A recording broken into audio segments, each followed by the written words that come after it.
Alright, folks, by popular demand, I'm back. Clash at the Castle preview and prediction video live from Scotland. Is going to be at 2 o'clock on the East Coast, 11 o'clock on the West Coast. Let's get into the prediction of these matches in no particular order, by the way. Okay? Let's try to aim for like 2 whole likes. Can I get 2 likes on this video? I mean, maybe 2 or 3 likes on this video. Can I get that? And if you can't do that, go ahead, like, comment, subscribe, do one of those things. So share it on social media. Do one of those things for me, okay? Breaking this all down for y'all. I'm gonna break it down, tell y'all why I think who gonna win, why they gonna win, and all that good stuff. Okay? Alright, great. Let's talk about the triple threat match first. You got Dawn and Fire, Starks and Baszler, Cargill and Belair, Women's Championship. One thing that really bothers me about this Bianca Belair and Jade Cargill thing is that you know that they're going to turn on each other at some point. You just don't know who's going to do it and why, what's the motivation. It's going to come at some point. And I think that the championships are just kind of here and they're just kind of there to build up that feud. So this is like a bigger picture thing to me. Starks and Baszler get no reaction. I mean, it's a shame because I think that both of them had potential, especially Shayna Baszler. Like, they're just not using her correctly at all. It's real sad. And then Dawn and Fire are kind of new to the main roster.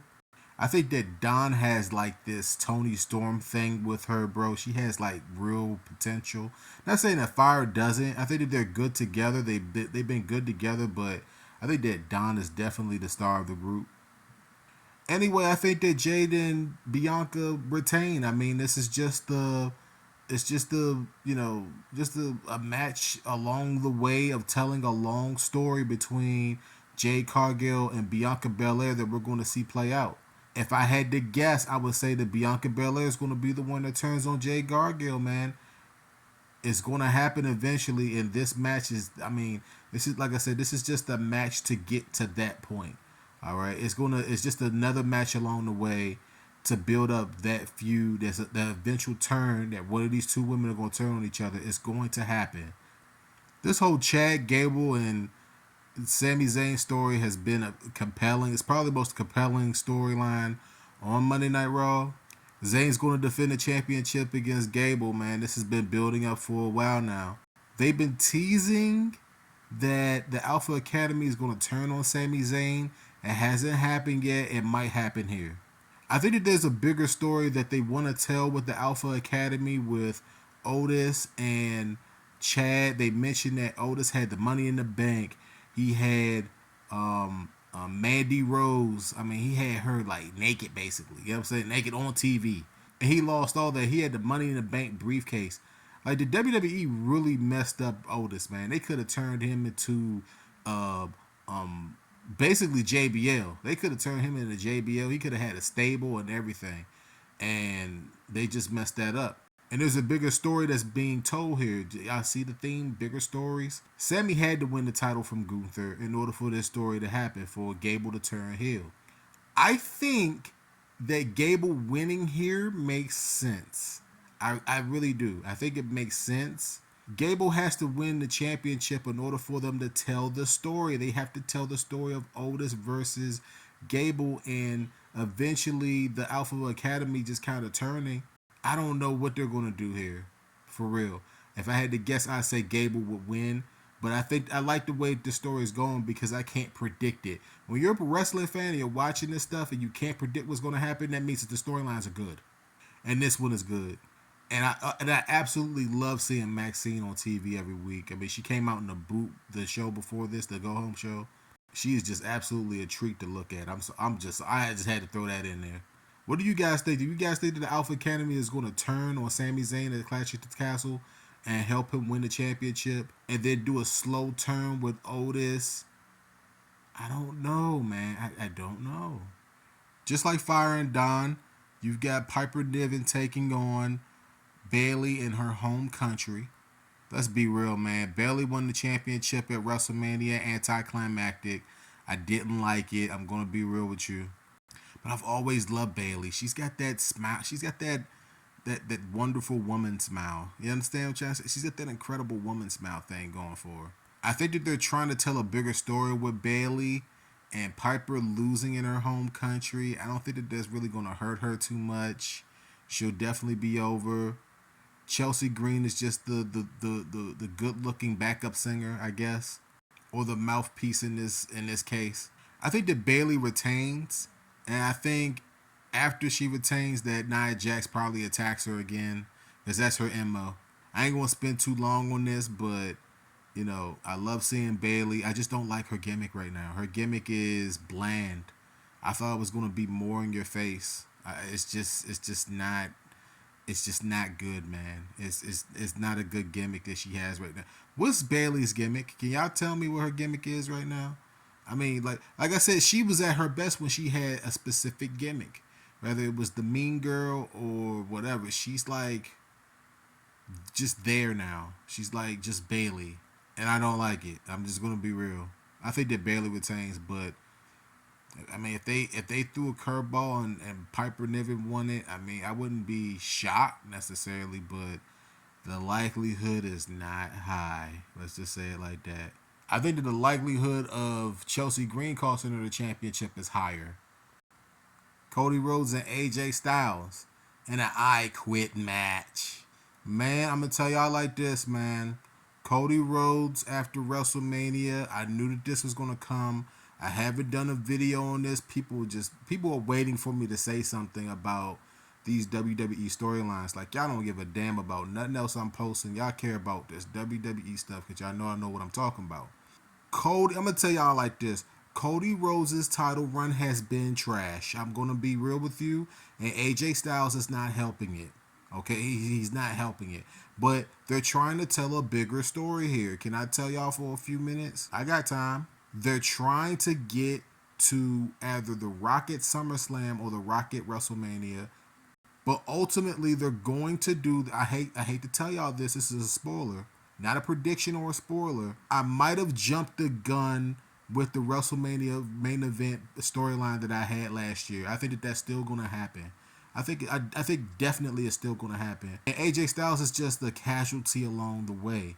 So Rhodes is going to retain, but there's a bigger story here to tell with Cody Rhodes, The Rock, and Roman Reigns. My prediction is that they're going to do Rhodes versus Rock at maybe SummerSlam or WrestleMania, more so SummerSlam, and then they're probably going to do Roman coming back at the Royal Rumble, winning the Royal Rumble, and then him versus Rhodes for the third year in a row. If I spoiled that for you, and it happens, I want y'all to come back to this video. I want y'all to tell everybody I told y'all was going to happen months and months before it happened. This match means nothing to Cody Rhodes. He's going to make AJ Styles say I quit. It's going to happen. And then AJ Styles is going to go off TV for a few dozen months. And The Rock is going to probably come back in the next few weeks after he finishes his films and challenge for the belt at SummerSlam. That's probably what's going to happen. They need to sell out that stadium in Cleveland, and The Rock will definitely help him do that. So what do you guys think about that right there? I basically ruined the WWE storylines for like the next year and a half. Like just telling y'all what's going to happen. I've been sitting on this for a while. And that thing with Roman Reigns and Paul Heyman in the main event of WrestleMania with Cody Rhodes turning. Cody Rhodes is going to turn at some point. And Heyman is probably going to be a part of that. I'm telling y'all it's going to happen. I'm telling y'all it's happening months and months and months before it happens, okay? But this match right here, insignificant. He's going to say, AJ Styles is going to say I quit. Cody's going to keep going, okay? World Heavyweight Championship, McIntyre Priest. Let's get into it real quick. Let me tell y'all something. Like, Damian Priest's title run has been meh. I like Damian Priest's story, but meh. Is he the leader of the Judgment Day? Meh. And then you have McIntyre, who's like, he's like in this weird spot where it's like, is he going to win the championship? Is it going to be him versus Punk at SummerSlam? Probably, maybe not. It's just weird. No, it's not going to be Punk at SummerSlam. It's going to be Gunther at SummerSlam. Gunther versus McIntyre sounds better. Gunther versus Damian Priest could be low-key really great if they book it right. I think that people want to cheer for Gunther anyway. So this is a chance for them to do that here.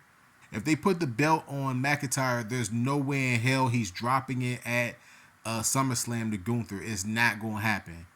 So I could definitely see Priest retaining in Scotland, man. Do y'all think that there's going to be some type of riot if Priest if Priest retains? I mean, last time that they did this, they had Tyson Fury come out there and try to calm down the crowd before it got out of hand. I would think that was in that wasn't necessarily in Scotland. Y'all could correct me down low if y'all want to tell me where it was. But this is just so hard to tell. This is so hard to tell you, man. So hard to tell. You can really flip a coin on this, man. There's multiple ways that they could go.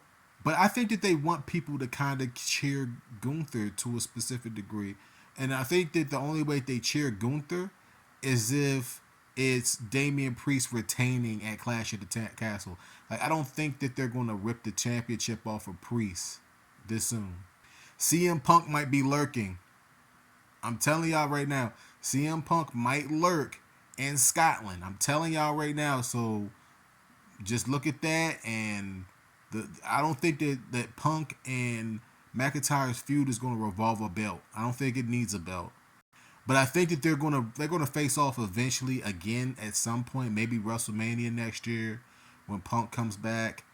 Maybe Punk wins the Royal Rumble. Maybe it's not Reigns like I predict. But I think for sure it's probably going to be Reigns. I don't think that Punk at this stage of his career needs to win the Royal Rumble, or they need a reasoning to do that for him. So let me know what you guys feel about Clash at the Castle 2024 from Scotland on Peacock, 2 p.m. Y'all see it on the screen. What do y'all think about any of my predictions? I gave y'all 12 minutes of love. Give me about 3-4 likes on this video. Like it, share it, subscribe it. Like it for Samantha Irvin, because on this episode of Raw, Ricochet got beat up by Braun Breaker, who's like literally my favorite wrestler now. Like the intensity, I mean, it's in his blood. Like this video for Samantha. Do it for Samantha, okay? And until next time, peace out, man. Y'all better like the video. Nah, man. Y'all better like the video before I give y'all a Claymore kick and a South of Heaven choke slam. All right? I love y'all, man. Peace out.